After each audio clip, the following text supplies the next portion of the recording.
अस्सलाम वालेकुम, आप देख रहे हैं प्रोग्राम एक पेज और मैं हूं फरवा वहीद। नाज़रीन, पाकिस्तान तहरीक इंसाफ और हुकूमत के माबैन मुज़ाकरात के 3 अदवार होने और तहरीरी मुतालबात सामने आ जाने के बावजूद भी शकूक व शुबात मौजूद हैं कि शायद मुज़ाकरात की ये बेल मुंढे ना चढ़ सके। इसकी एक वजह तो पाकिस्तान तहरीक इंसाफ के सोशल मीडिया अकाउंट से की जाने वाली पोस्ट्स हैं, जिसमें अक्सर रियासती इदारों ख़ास तौर पर अस्करी इदारों के सरबराहान के ख़िलाफ़ पोस्ट लगाई जाती हैं, और दूसरी वजह पाकिस्तान तहरीक इंसाफ रहनुमाओं के आपसी इख्तलाफात और मुज़ाकरात की कामयाबी पर यकीन ना होना है। पाकिस्तान तहरीक इंसाफ रहनुमा असद कैसर ने कहा है कि हमें पता चला है कि नवाज शरीफ और उनके करीबी साथी मुज़ाकरात को नाकाम बनाना चाहते हैं। हम सीरियसनेस के साथ मुज़ाकरात को पाकिस्तान के मुफाद में आगे बढ़ाना चाहते हैं, जबकि यही शकूक शुबात हुकूमती हलकों की जानिब से भी सामने आ रहे हैं कि PTI मुज़ाकरात के लिए संजीदा नहीं और चंद लोग मुज़ाकरात को नाकाम करना चाहते हैं। अब गैर यकीनी की सूरत हाल के बावजूद एक जानिब मुज़ाकरात की गाड़ी आगे बढ़ रही है, तो दूसरी जानिब बानी पाकिस्तान तहरीक इंसाफ और क़यादत के ख़िलाफ़ केसेस में सज़ाएँ मिलने का सिलसिला भी जारी है। अलकादिर ट्रस्ट केस में बानी पाकिस्तान तहरीक इंसाफ को 14 साल जबकि उनकी अहलिया बुशरा बीबी को 10 साल सज़ा और जुर्माना भी आयद किया गया है, जिससे एक बार तासुर उभरा है कि शायद हुकूमत और पाकिस्तान तहरीक इंसाफ के माबैन मुज़ाकरात ख़त्म हो जाएं, मगर सज़ा होने के बावजूद PTI हुकूमत के साथ मुज़ाकरात जारी रखे हुए है। मगर यहाँ सवाल ये है कि मुज़ाकरात जारी रखने और कामयाब होने में ताख़ीर क्यों हो रही है, और सबसे बढ़कर ये कि जब दोनों फरीक़ैन मुज़ाकरात के लिए तैयार हैं तो फिर मुज़ाकरात नाकाम कौन करना चाह रहा है। इसी पर बात करने के लिए हमारे साथ मौजूद हैं साबिक वफाकी वज़ीर फवाद चौधरी साहब। बहुत शुक्रिया, आपने वक्त निकाला। मुझे बताइएगा, मुज़ाकरात तो चल रहे हैं, जिस भी रफ्तार से चल रहे हैं, तहरीरी मुतालबात भी टेबल कर दिए गए हैं, दे दिए गए हैं हुकूमत को, लेकिन ऐसा शक पैदा हो रहा है कि शायद ये कामयाब ना हो पाएँ। नहीं होते अगर कामयाब तो ये कोई अचंभे की बात होगी? इससे भी कोई ब्रेक थ्रू निकलेगा? नहीं कामयाब होंगे तो फिर क्या स्ट्रेटजी होगी PTI की? देखिए, पहली बात तो ये है कि बात आप ठीक कह रही हैं कि लग यूँ नहीं रहा कि मुज़ाकरात कामयाब होंगे, क्योंकि हुकूमत ने जो कमेटी अपनी बनाई है वो भी बड़ी कंट्रोवर्शियल बनाई है। और उसके बाद जो वो कह रहे हैं हम जुडिशल कमीशन नहीं बनाते। मुझे समझ नहीं वैसे आ रही कि जुडिशल कमीशन के ऊपर PTI इतना इसरार क्यों कर रही है और हुकूमत इतना इनकार क्यों कर रही है। क्योंकि जहाँ तक इस बात का ताल्लुक है, जुडिशल कमीशन बनना चाहिए इन वाक़यात की तहकीकात के लिए, उसमें तो कोई दो राय नहीं है कि बनना चाहिए। असल तो झगड़ा ये होना चाहिए कि जज कौन होगा और TORs क्या होंगे। लेकिन हुकूमत और PTI दोनों जो हैं वो इस बात के ऊपर ही अड़ गए हैं कि नहीं कमीशन बनना है या नहीं बनना।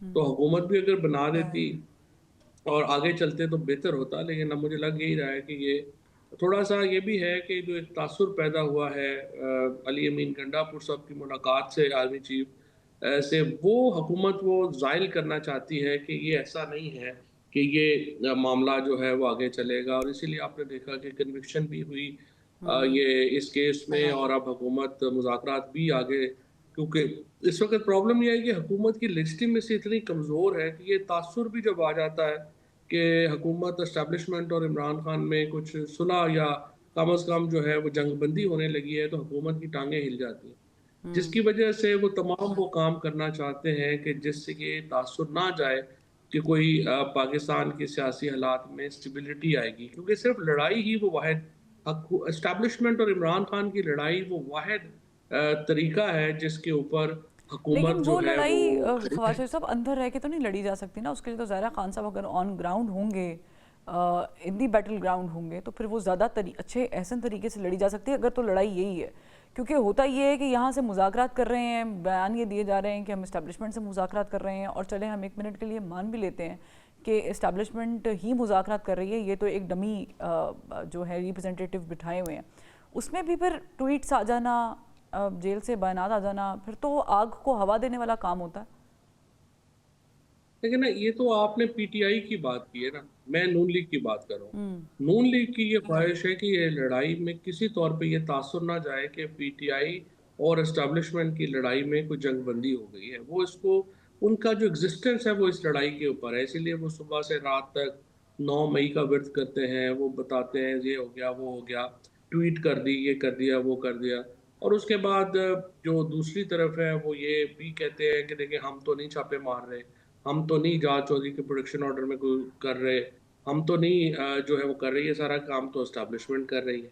सो नून लीग का काम तो इस वक़्त सिर्फ़ यही है कि वो पीटीआई को बताए कि एस्टैब्लिशमेंट आपके साथ ज़्यादतियाँ कर रही है और एस्टैब्लिशमेंट को बताए कि पीटीआई कितनी खतरनाक है कि जो अगर वो आ गए तो ये आपके साथ यही वो कर रहे अच्छा, हैं। आपने सो आपने यही वो आपने कहा कि खामखा पीटीआई जिद पे अड़ी हुई है जुडिशल कमीशन बनाने की, और वो भी सामने वाली पार्टी भी ज़ाहिर है ना बनाने की जिद पे अड़ी हुई है।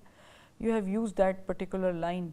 मुझे बताएं कि पाकिस्तान तहरीक इंसाफ को क्या नहीं डिमांड करनी चाहिए, और अगर नहीं डिमांड करनी चाहिए जुडिशल कमीशन की तो क्या डिमांड करनी चाहिए? क्योंकि असीरान तो वो कहते हैं हम रिहा नहीं करा सकते। ये पीटीआई को तो एक ही डिमांड करनी चाहिए और वो रिलीज़ है पॉलिटिकल प्रिजनर्स की बशमूल इमरान खान। बाकी सारे काम तो देखिए इमरान खान खुद ही आके कर लेंगे। असल जो प्रॉब्लम पीटीआई का है वो तो यही है कि इमरान खान जेल में है और उनको जेल से बाहर लाना ही सबसे बड़ा चैलेंज है। क्योंकि देखिए ना, जो पीटीआई की लीडरशिप है मौजूदा, उससे ये तवक्को करना कि वो कोई अवामी मुहिम चला लेंगे तो वो तो नहीं है उनसे, वो नहीं सही। चला सकते। ठीक। और पॉलिटिकल लोग इसमें हैं नहीं, लिहाजा और ये सारे जो हैं वो समझ रहे हैं कि हम अदालतों से इमरान खान को छुड़ा लेंगे, वो तो देखिए मुमकिन नहीं है। आप जुडिशरी को बचा ही नहीं सके, 26वीं आईनी तरमीम आ गई, पीटीआई बैठी रही, इलेक्शन चोरी हो गया, पीटीआई घर पे बैठी रही। और ये लोग भी इस देखिए ना, सिर्फ सोशल मीडिया ने तो नहीं इमरान खान को लाना ना, सोशल मीडिया पे गालियां निकालना तो सिर्फ स्ट्रेटजी नहीं हो सकती। अच्छा, वैसे और कितने हमारे लोग बड़े कहते थे सोशल कि नीयत नीयत जो है वो बड़ी कारआमद साबित होती है। अगर नीयत अच्छी हो तो फिर चीज़ें भी अच्छी हो जाती हैं। हुकूमती बेंचेस पे भी इल्ज़ाम लगता है पीटीए की तरफ से कि इनकी नीयत साफ़ नहीं है मुज़ाकरात में। वो भी कहते हैं कि इन्हां दी नीयत ख़राब है। आपको लगता है कि दोनों इक्वली बदनीयती के साथ ही मुज़ाकरात कर रहे हैं? देखिए, बात ये है कि मुज़ाकरात तो ज़ाहिर है कि हुकूमत नहीं करना चाहती पीटीआई से, पीटीआई भी नहीं करना चाहती। ये तो एक हालात है ना, देखिए पीटीआई से इनकलाब नहीं मैनेज हो रहा और हुकूमत और एस्टेब्लिशमेंट से इमरान खान नहीं मैनेज हो रहा। लिहाजा उसमें पाकिस्तान का रगड़ा लग गया है और मजबूरी है कि वो कोई ना कोई टॉक्स के ऊपर जो है वो बैठे, सामने भी बैठे और पीछे से भी बैठे। But the problem right now is कि अभी वो प्रेशर, फिर तीसरा ज़ाहिर है कि एक इंटरनेशनल प्रेशर के बारे में कन्फ्यूजन है। मुझे लगी अब पीटीआई में भी कन्फ्यूजन है और हुकूमत में भी कन्फ्यूजन है कि ट्रंप आएँगे तो वो पाकिस्तान के बारे में उनकी पॉलिसी होगी क्या? तो इसलिए इस वक़्त आई थिंक गवर्नमेंट का फ़ोकस ये है कि किसी तरीक़े से जो अरब ब्लॉक है, ख़ुसूसन मोहम्मद बिन सलमान जो हैं, वो अगर पाकिस्तान आ जाएँ, क्योंकि उनके बड़े करीबी ताल्लुक हैं प्रेसिडेंट ट्रंप से, तो उससे हमें हमारी परसेप्शन को एक सहारा मिलता है। और दूसरी तरफ पीटीआई के लोग स्पेशली जो अमेरिका में हैं, वो अपना दबाव बढ़ा रहे हैं रिपब्लिकन्स के ऊपर कि वो इमरान खान के लिए बात करें। वो कहते हैं हमने आपको पहली बार एन ब्लॉक पाकिस्तानी कम्युनिटी ने वोट किया है प्रेसिडेंट ट्रंप को इस वादे के ऊपर कि आप इमरान खान की रिहाई के लिए किरदार अदा करेंगे। अच्छा, अब ये जो इंटरनेशनल प्रेशर है और पाकिस्तान में जो मजबूरी है कि इमरान खान माइनस नहीं हुआ ठीक। और पीटीआई से हुकूमत के खिलाफ मुहिम नहीं चली, ये फैक्टर्स हैं जो कि इनको मुज़ाकरात की टेबल पे लेकर आए हैं। अच्छा। लेकिन अब मुज़ाकरात को आगे बढ़ने में मुझे ये लगता है कि दोनों ही इंतज़ार कर रहे हैं फ्री के देख लें कि अब ट्रंप का आज लेकिन लेकिन वोट चेकिंग आप हो अक्सर जाएगी। पीटीआई की क़यादत पे तनकीद भी करते हैं जब से ये वाली क़यादत आई है सामने। कुछ लोग तो ज़ाहिर है कि हमें भी पता है कि बहुत नए हैं, उनके चेहरे मीडिया पर नहीं आते थे उस तरीके से, पीटीआई को रिप्रेजेंट करते हैं। इनके भी रवैयों में हम क्या लफ्ज़ इस्तेमाल करें, लेकिन हिपोक्रेसी एक अंग्रेज़ी का लफ्ज़ है और दोगलापन हम उर्दू में कहते हैं। तो क्या आपको लगता है कि पाकिस्तान तहरीक इंसाफ की जो अभी की मौजूदा क़यादत है वो इन दोनों पैरामीटर्स को फॉलो कर रही है, विकेट की दोनों जानिब खेल रही है? तो उनकी तो ना कैपेसिटी है और ज़्यादातर पीटीआई की जो लीडरशिप है वो तो कंप्रोमाइज्ड है। देखिए ना, कॉम्प्रोमाइज्ड जो भी लोग हैं अंडर व्हाट इन्फ्लुएंस?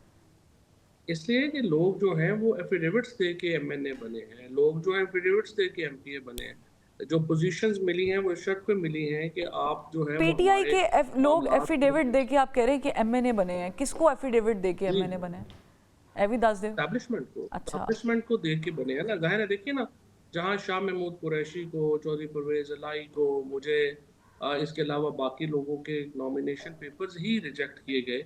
वहाँ पे क्या मोहब्बत थी कि कुछ लोगों को जो है वो इलेक्शन लड़ने दिया गया। यानी तो जाहिर है फवाद कि साहब और इस एक तरह से आप सेकंड, मुझे यू बताइए कि आज you are uttering a very important point over here. You saying कि establishment actually instilled their men in PTI and they have given affidavit to obvious establishment. जी, जी, ऑब्वियसली उसके बाद देखिए ना कि आज मैं जो जिस मुझे कहा जाता है कि मैं पीटीआई में नहीं हूँ, लेकिन मैं इस वक़्त 48 मुकदमे भुगत रहा हूँ। हमारी ज़िंदगियाँ जो हैं वो ख़त्म हो गई हैं, हमारे घर तोड़ दिए गए, हमारे 7 महीने जो है वो मैं जेल में रहा, तशद्दुद बेपनाह हुआ। इसके अलावा जो बाकी लोग हैं सारे जो पीटीआई के जो इमरान खान के असल में जिन्होंने पीटीआई बनाई थी साथ मिलके, वो सारे लोग या तो जेलों में हैं या वो बदतरीन तशद्दुद के नतीजे में, हाँ, बदतरीन दबाव के नतीजे में पार्टी छोड़ गए। या वो और अब प्रेस उनकी कॉन्फ्रेंस, जगह पे हाँ लोग जो एग्जैक्टली। आए हैं उनकी जगह जो लोग आए हैं, वो तो बुनियादी तौर के ऊपर या तो लेकिन उनको नोबडीज़ उन हैं, जो लोग आए जिनको हैं फवाद चौधरी एस्टेट साहब, उनको अप्रोच क्या एस्टेब्लिशमेंट ने किया था कि we give you this offer, या वो एस्टेब्लिशमेंट के पास गए थे कि भाई हम ये करना चाह रहे हैं तो सपोर्ट अस? दो तरह के लोग आए हैं ना, एक तो वो है जो नोबडीज हैं, लाइक ये शोएब शाहीन वगैरह हो गए, जो आईबी के जिन्होंने अपना कैरियर शुरू किया आईबी के एक इन्फॉर्मर की हैसियत से, और उसके बाद वो बड़े होते गए और उनको जो है वो उन्होंने अकोमोडेट करवा दिया।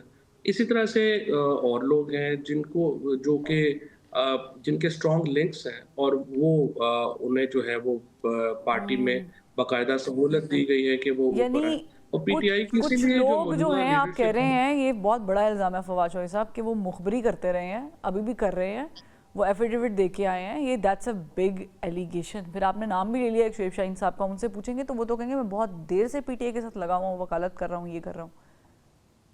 सही है, नहीं मुझे नहीं पता था क्योंकि देखिए ना पीटीआई में हम तो जाहिर है हम बनाने 2015 के बाद तो पीटीआई को जो भी आज पीटीआई है वो हम लोगों ने बनाई है, तो हमने तो कभी नहीं उन्हें देखा।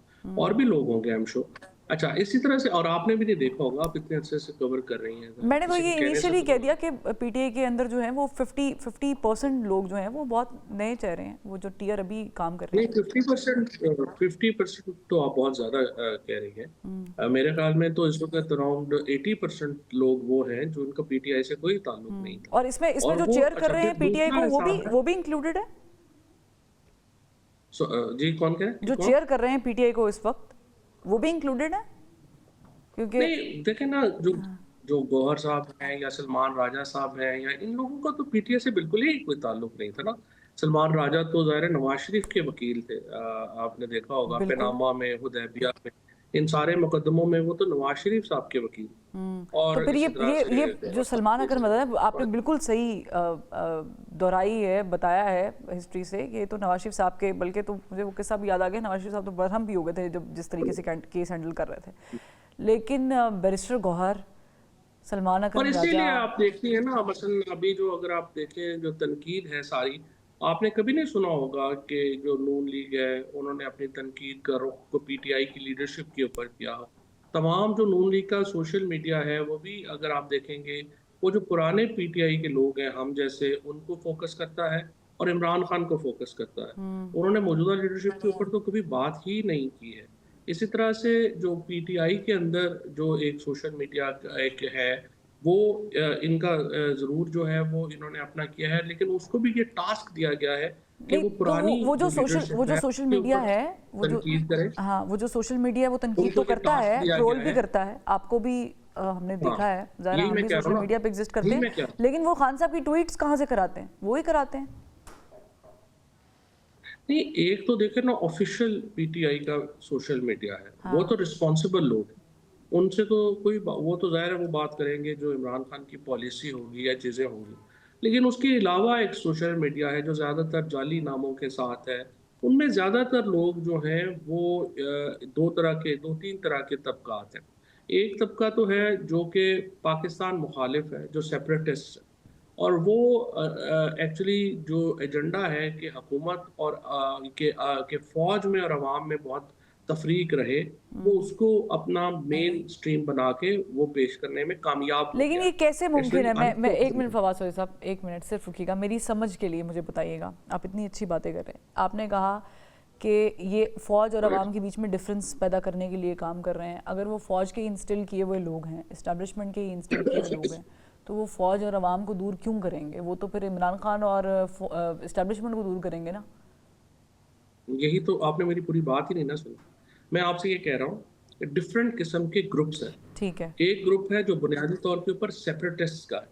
जो सेपरेटिस्ट हैं वो हैं जो चाहते हैं कि हुकूमत फ़ौज में और अवाम में एक फ़ासला हो, और वो इस्तेमाल करते हैं सोशल मीडिया को, जिनमें अब पीटीआई के अकाउंट्स बनकर भी करते हैं, ताकि ये नफ़रत जो है वो बढ़े फ़ौज जो, जैसे आपने देखा शहीदों के खिलाफ जो कैंपेन हुई, फिर आपने देखा जो पाकिस्तान गाजियों के खिलाफ कैंपेन हुई, और फिर आखिर में इमरान खान को ये स्टेटमेंट देनी पड़ी कि इन अकाउंट्स का उनसे कोई ताल्लुक नहीं है, जो बड़ी अच्छी बात थी।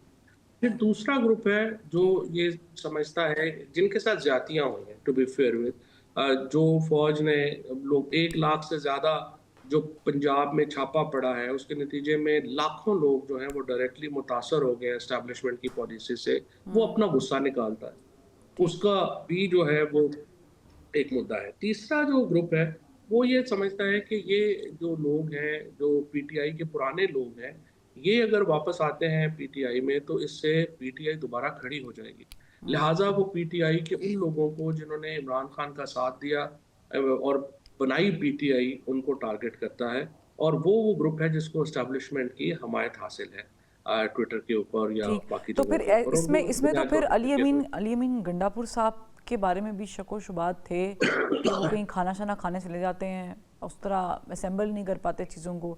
फिर तो मेरा ख्याल से ये मुझे बता दें ये किस ग्रुप में लाए करते हैं। और साथ ये भी सवाल ले लें कि बुशरा बीबी साहिबा के बारे में कहा जाता है कि उन्होंने खान साहब को बहुत डैमेज पहुंचाया है उनकी सियासत को। She tried to control it but she couldn't do it.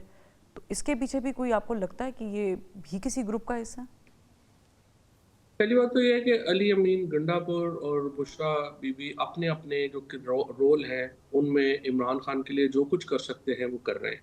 अच्छा। मैं समझता हूँ कि अली अमीन गंडापुर ने जो इस वक्त एक अहम किरदार अदा किया है इस्टेब्लिशमेंट में और इमरान खान में टेम्परेचर नीचे लाने का, वो बहुत इम्पोर्टेंट रोल था, और अली अमीन गंडापुर ने बड़ा अहसन तरीके से उस रोल को निभाया है। इसी तरह से जो बुशरा बीबी हैं, जिस दिलेरी के साथ, जिस हिम्मत के साथ वो इमरान खान के साथ खड़ी हुई हैं, उनके खिलाफ जो प्रोपेगेंडा किया जाता है वो आप देखेंगी कि वो वही ट्रोल्स हैं, वही लोग हैं जो बुशरा बीबी के खिलाफ प्रोपेगेंडा कर रहे हैं, जो हम जैसे लोगों के खिलाफ प्रोपेगेंडा करते हैं, जो चाहते हैं कि पीटीआई अपने पाँव पर खड़ी ना हो और पीटीआई इसी भूले लंगड़े लोगों के हवाले रहे, जो कि पीटीआई को कामयाब कर ही नहीं सकते। तो लिहाजा बुशरा बीबी के खिलाफ भी वही लोग हैं जो कि हमारे खिलाफ हैं, और जो ठीक। ये समझते हैं कि ये चीज़ें जो हैं वो उनकी जो है वो होनी चाहिए। अच्छा, मैं लास्टली आपसे पूछना चाह रही हूँ कि डील, ढील, मुज़ाकरात, अदालतें, किस ऑप्शन के ज़रिए खान साहब बाहर आ सकते हैं अगर यही हाल है जो आप बता रहे हैं? लेकिन ये खान साहब ने बाहर आना है तो वो तो अपने प्रेशर के ऊपर ही आना है। अब ये प्रेशर इंटरनेशनल प्रेशर होगा या इंटरनल प्रेशर होगा, ये दोनों ही इस चीज़ें प्रेशर देखनी है को हमने आप अपनी कि ज़ाती राय में इंटरप्रेट कीजिएगा। क्या कहेंगे? डील कहेंगे, ढील कहेंगे, इंसाफ कहेंगे, क्या कहेंगे? नहीं, वो तो फिर अब आप कहेंगे ना कि बड़े अहले ज़ुबां कब मानते थे हफीज़, बड़े ज़ोरों से मनवाया गया हो। अच्छा। इसको ढील तो नहीं कहेंगे। तो फिर जब बाहर से तो ये प्रेशर तो आता है, फिर बड़ा इंटरनल प्रेशर भी होता है, तो फिर उसको फिर यही कहते हैं, मुकमुकाई कहते हैं, सीधे उसको पंजाबी से यही कहते हैं। उसको डील तो नहीं ना, उसको डील तो नहीं कहा जा अच्छा, सकता ना, यानी उसको आप तो कह कहा रहे हैं जा सकता ढील, है कि ढील नहीं होगी, डील होगी। नहीं नहीं ना, डील डील कोई नहीं होनी। इमरान खान एक्चुअली बड़े बहुत हो गए, जो एस्टैब्लिशमेंट ने बहुत बड़ी एक ठीक। गलती की है। जिस तरीके से देखें ना, इमरान खान के ऊपर ना मुकदमों का कोई असर है, ना उनकी चीज़ों का कोई असर है, और दूसरी तरफ एस्टैब्लिशमेंट के जो बुनियादी साथी हैं, जरदारी साहब हैं, शहबाज शरीफ हैं, वो उनको कोई पॉलिटिकल सहारा देने की पोजीशन में ही नहीं है। वो ये लाशें उठा के फिर रहे हैं, सियासत इनकी है नहीं। सियासी तौर के ऊपर तो देखें, इमरान खान का कोई जवाब एस्टैब्लिशमेंट और हुकूमत नहीं बना सकी, और यही सबसे बड़ा फेलियर है, और ठीक। इसीलिए इमरान खान का वापस आना इमिनेंट।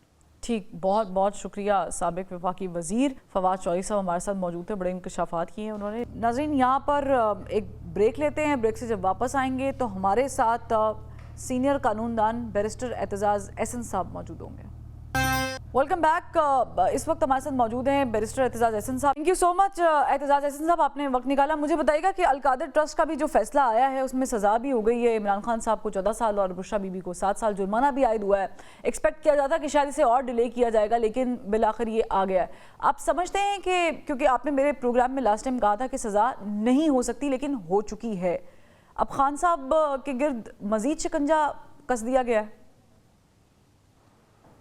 नहीं, ये तो कोई सज़ा इस तरह तो देने की वाली बात नहीं है ना कि वो सज़ा हो जाए, और वो इसलिए हो जाए कि ये हो जाए कि जी किसी को मनपसंद बात है कि सज़ा होनी चाहिए। और ये गवर्नमेंट में बैठा शहबाज शरीफ हो, ख्वाजा आसिफ हो, चौधरी तलाल चौधरी हो, और ये सारे ये मिल के लगे हुए हैं कोरस के तौर पे सज़ा करो सज़ा करो सज़ा करो। और वो जो कह रही हैं बीबी चीफ मिनिस्टर साहबा, वो भी कह रही हैं सज़ा करो, और मिठाइयाँ बांट रहे हैं इन्होंने वो आतिशबाजियाँ की हैं। ये तो सज़ा मुअत्तल हो जाएगी पहली या दूसरी पेशी पे। अच्छा, यानी आप कह रहे हैं कि अगर अपील में जाते हैं तो ये पहली दूसरी पेशी पे सज़ा जो है वो कलअदम कर देंगे, मुअत्तल हो जाएगी, कलअदम भी हो जाएगी, 2 महीने बाद कलअदम हो जाएगी। हाँ, मुअत्तल हो जाएगी, बेअसर हो जाएगी। अगर उसको बाकी केसेस में बेल हो चुकी तो ये सज़ा उसने इस केस के तहत 1 हफ्ते से ज़्यादा नहीं काटनी।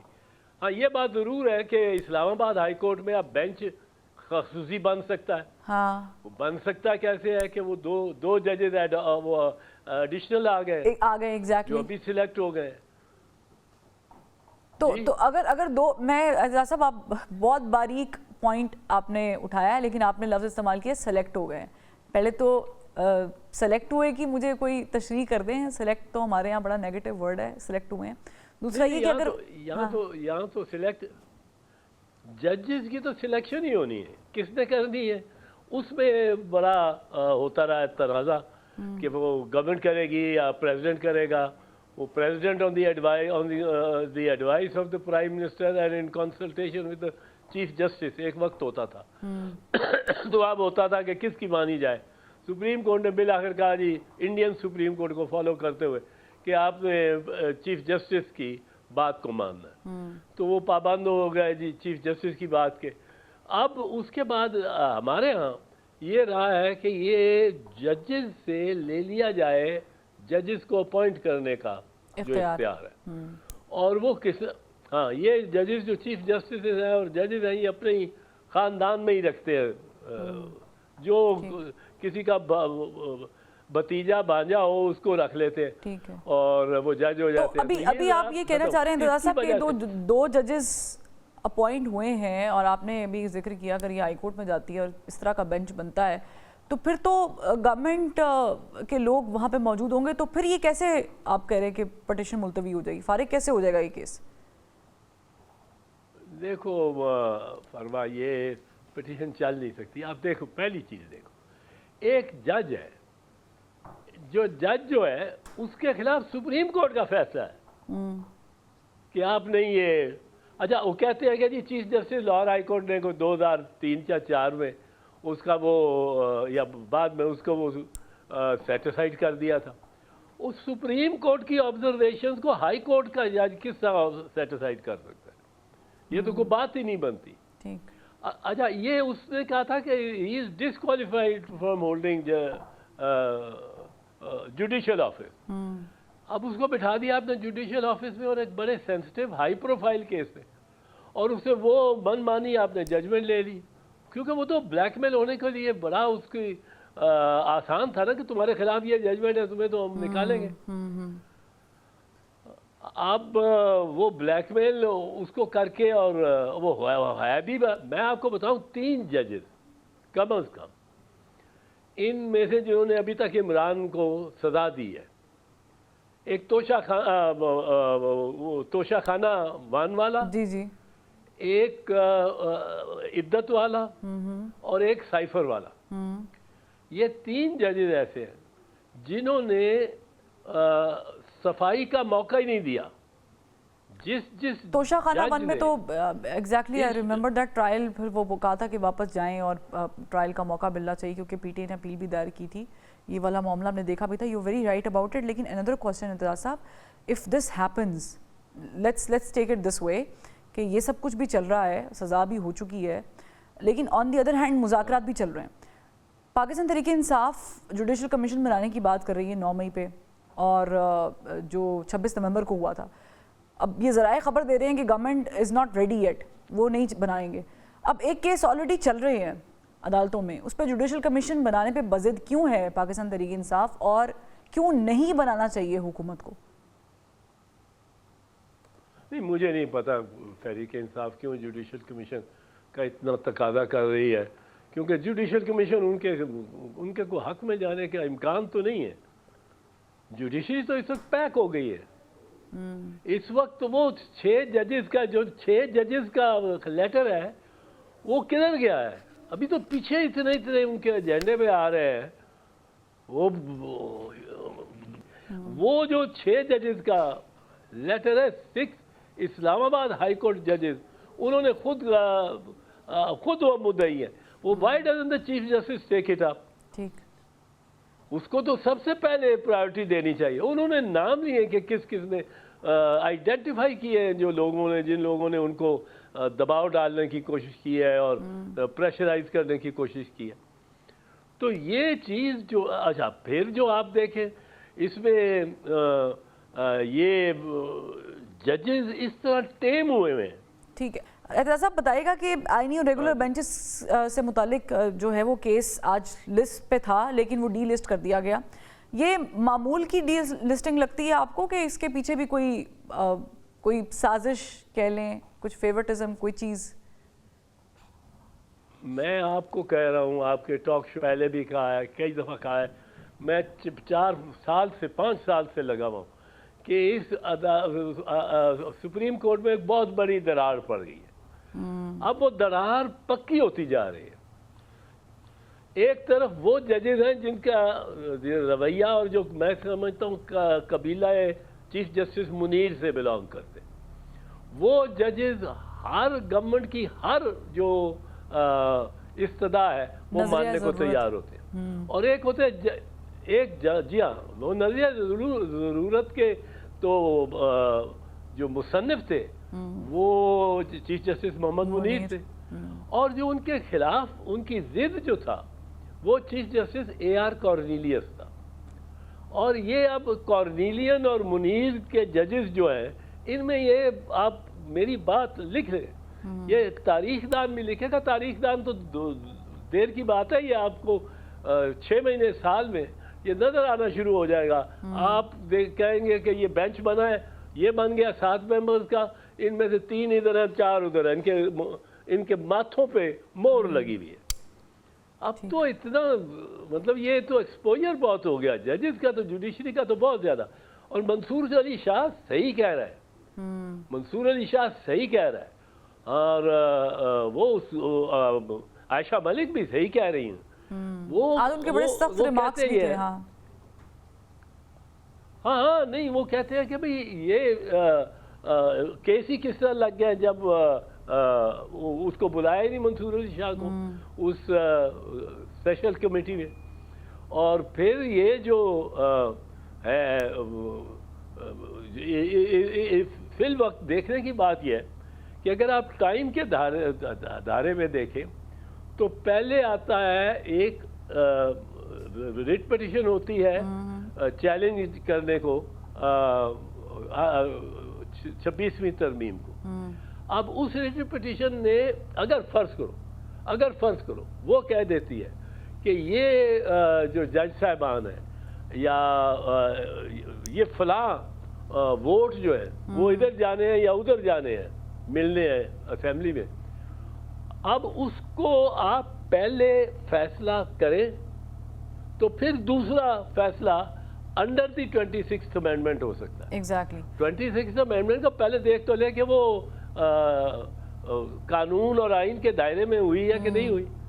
आप बेशक फैसला यही बात जाहिर है कि उन्होंने भी इस पॉइंट को उठाया जो आप बता रहे हैं। लेकिन another question for you Aitzaz साहब, क्योंकि वक्त की किल्लत है, इमरान खान साहब इसी सिस्टम से, जिस सिस्टम पे आप तनकीद कर रहे हैं कि वो कैसे हाईजैक हुआ है, इसी सिस्टम से इंसाफ के मुतलाशी हैं या यूं कह लूँ कि रिलीफ के मुतलाशी हैं? Any words, any one can pick the favourite one. मुझे दोनों वर्ड सूटेबल लग रहे हैं सिचुएशन देख के। आप समझते हैं कि इसी सिस्टम से, जो सिस्टम अभी हम डिस्कस कर रहे हैं, को रिलीफ मिलेगा?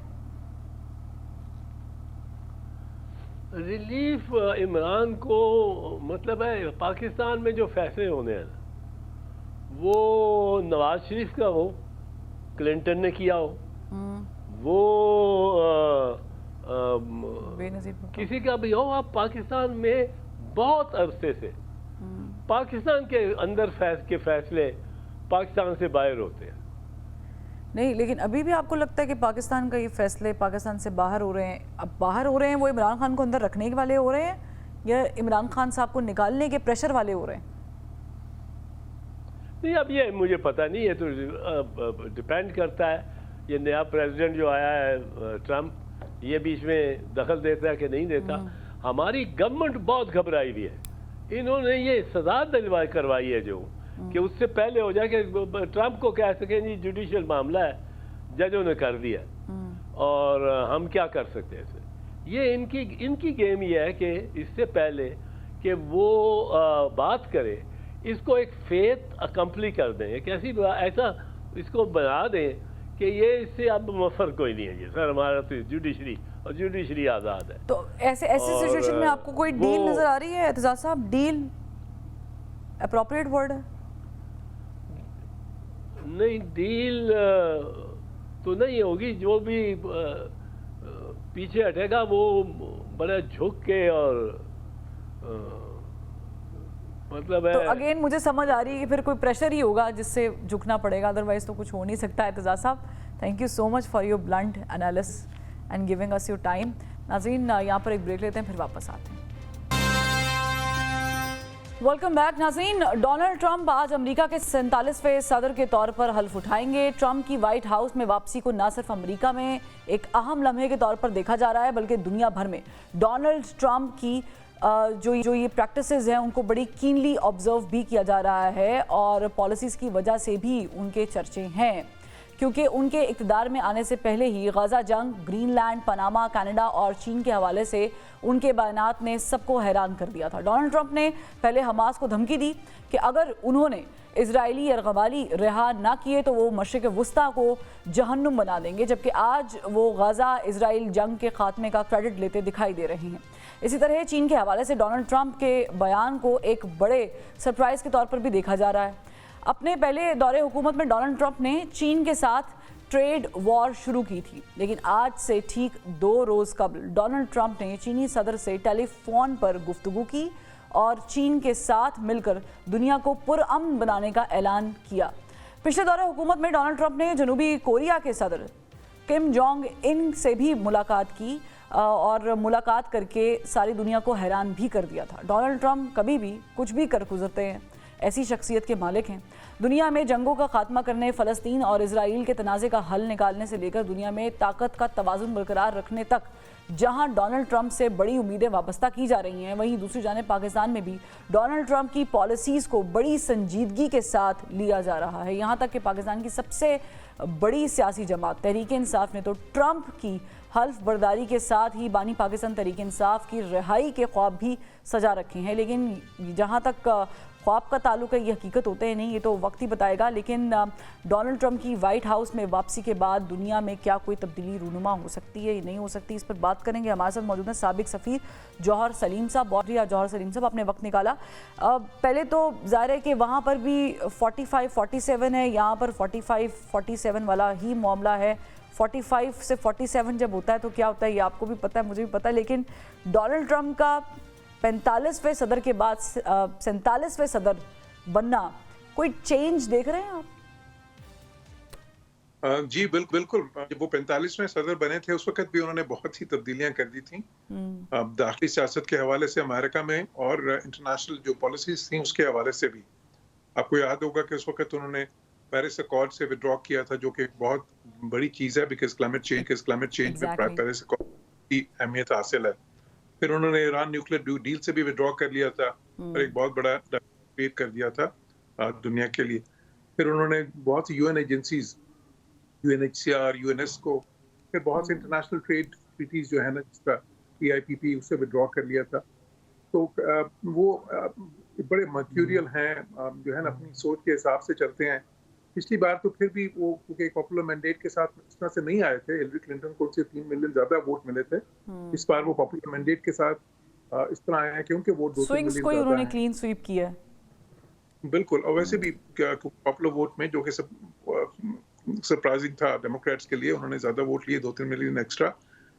फिर ये है कि इस बार जो यूएस कांग्रेस है, उसमें देखें सेनेट की मेजोरिटी है, रिपब्लिकन्स की हाउस ऑफ रिप्रेजेंटेटिव्स में भी है, और यहाँ तक कि सुप्रीम कोर्ट में 7-3 इस वक्त मेजोरिटी है जो रिपब्लिकन नॉमिनेटेड जजेस हैं, जो कंजर्वेटिव। तो इतना स्ट्रॉन्ग सदर जो है वो काफी अरसे के बाद अमेरिका की उसमें तारीख में आ रहा है। तो स्ट्रॉन्ग में सिर्फ इसलिए नहीं कह रहा कि सारी जो अक्सरियत उनको हासिल है मुख्तलिफ इंस्टीट्यूशंस में, पर्सनालिटी के हिसाब से भी। अच्छा, ये सब जानते हैं। जौहर सलीम साहब, अगर हम इसे रिलेट करें पाकिस्तानी पॉलिटिक्स के साथ, तो एक दौर चलता आ रहा था जब हम अमेरिका से इमदाद के मुंतज़िर भी होते थे, उनकी तरफ देखते भी थे, उनके ब्लॉक में होने पर फ़ख्र भी महसूस करते थे। लेकिन अब मुझे लगता है कि पाकिस्तान बहुत तेज़ी से चेंज भी हो रहा है। और दूसरा, अमेरिका को there is no give and take in between Pakistan and Americans any more, right after जो अफ़गान वॉर के दौरान जो हुआ और उसके बाद जिस तरीके से फ़ौज निकली अमेरिकी। आप समझते हैं कि कोई इंटरेस्ट हो सकता है डोनाल्ड ट्रंप को बिलखुसूस पाकिस्तान में मौजूद किसी शख्सियत के साथ, इमरान खान उसे कहते हैं, या फिर अमेरिकी इस्टेब्लिशमेंट को पाकिस्तान के अंदर कोई इंटरेस्ट हो सकता है? देखिए, पाकिस्तान की इम्पोर्टेंस अमेरिका के लिए वो पहली वाली नहीं रही, लेकिन पाकिस्तान की इम्पोर्टेंस जो है वो खत्म नहीं होती। पाकिस्तान जो है 5th लार्जेस्ट कंट्री है दुनिया में, न्यूक्लियर स्टेट है, 2nd लार्जेस्ट इस्लामिक कंट्री। फिर साउथ एशिया में जो उनकी पॉलिसी है, इंडो पैसिफिक स्ट्रेटजी, वो जो चाइना के खिलाफ कंटेनमेंट की, उसमें भी वो चाहते हैं कि पाकिस्तान जो है साउथ एशिया में वो इंडिया को जो है उनको आगे स्ट्रेटेजिक रेजिस्टेंस ना दे, ताकि वो चाइना पे ही इंडिया अपनी तवज्जो मरकूज कर सके। तो वो सब कुछ है। फिर जो ट्रंप है वो जरा प्रोटेक्शनिस्ट माइंडसेट के हैं, तो जब वो प्रोटेक्शनिज्म की तरफ जाएंगे, जो उन्होंने कहा भी है कि टैरिफ्स जो है मेरे लिए अंग्रेजी का सबसे खूबसूरत लफ्ज़ है, उसमें पाकिस्तान को मुश्किलात हो सकती हैं, क्योंकि हमारा सबसे बड़ा इम्पोर्टर तो अमेरिका ही है, सबसे बड़ा ट्रेड सरप्लस भी। अब जहाँ तक दाखिली सियासत की आपने बात की है, दाखिली सियासत में देखें, एक तो पाकिस्तान अमेरिका की रेडार पे नहीं है, ट्रंप के रेडार पे भी नहीं है इस वक्त। बल्कि आप देखते बाइडेन इंतजामिया ने क्या किया, उन्होंने पाकिस्तान पे मिसाइल रिलेटेड सैंक्शंस लगाई। अच्छा, वो भी इस चीज की कि जो नई इंतजामिया आए वो पाकिस्तान को उस हवाले से देखे, क्योंकि जब ये उन्होंने सैंक्शंस लगाई तो ये 50 सैंक्शन से इसलिए मुख्तलिफ थी कि इस पर उन्होंने कहा कि ये यूएस सिक्योरिटी को जो है ना एक किस्म का थ्रेटन करती हैं, जो पाकिस्तान प्रोग्राम है। तो एक बहुत नई चीज थी, और परहैप्स एक थोड़ी सी सरप्राइजिंग भी थी कि बाइडेन इंतजामिया ने इस तरह करी है। लेकिन अब ट्रंप जब आते हैं, शुरू में आपने देखा कि किसी बयान में पाकिस्तान का जिक्र नहीं रहा पिछले 2-3 महीनों में, जबकि उन्होंने बहुत से मुल्कों का जिक्र किया, बहुत से मुल्कों के सरबराह के साथ उन्होंने टेलीफोन पे बात की, कहीं से उन्होंने बिलमुशाफा मुलाकातें भी की। तो पाकिस्तान उनके रेडार पे उस तरह से अभी नहीं है। और इसमें एक छोटा सा सवाल और ऐड कर लीजिएगा जौहर सलीम साहब, बड़ी अच्छी गुफ्तगू कर रहे हैं। CPEC पर बड़े तहफ़्फ़ुज़ात रहे हैं अमेरिका को।